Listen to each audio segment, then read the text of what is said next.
अस्सलामुअलैकुम व्यूवर्स, आज हम आपके लिए अनबॉक्सिंग में लेकर आए हैं मिनी वायरलेस स्पीकर जिसका मॉडल है WSY68B। ये वायरलेस डिवाइस बहुत ही शानदार है और 4 कलर में दस्तयाब है, रेड, ब्लू, व्हाइट और ब्लैक। ये मैंने 3 यूनिट परचेज किए हैं ताकि आपको अनबॉक्सिंग करके दिखा सकूं और आप भी देख सकें इसकी खास बात क्या है। ये मुझे रेड और ब्लैक कलर में मिले हैं।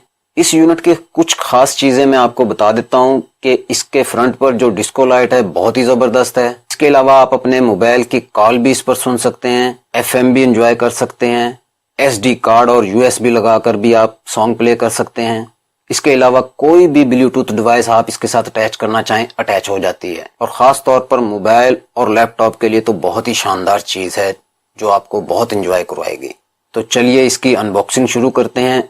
मगर अनबॉक्सिंग करने से पहले मैं आपको सजेस्ट करूंगा कि अगर आप हमारे चैनल गौरी फॉर यू पर न्यू हैं तो हमारे चैनल गौरी फॉर यू को सब्सक्राइब करें और इसके साथ मौजूद बेल आइकॉन के बटन को भी प्रेस कर दें ताकि आपको हमारी आइंदा आने वाली ऐसी ही तमाम वीडियोस का नोटिफिकेशन बर वक्त मिल सके और आप देख सकें हमारी वीडियो सबसे पहले।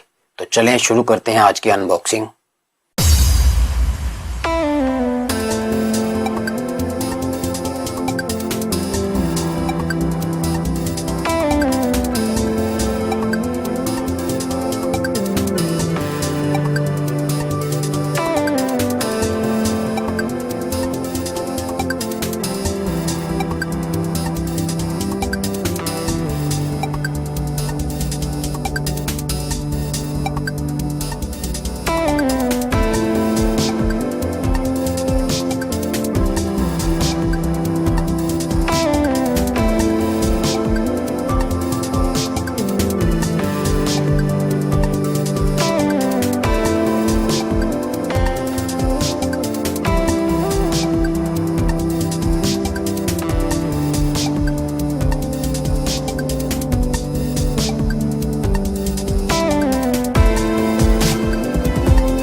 The Bluetooth device is ready to pair.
जिंद तेरी खुशियां नाल भर दूं तू आखदा हुंदा सी कि चन्न तेरे पैरां विच धर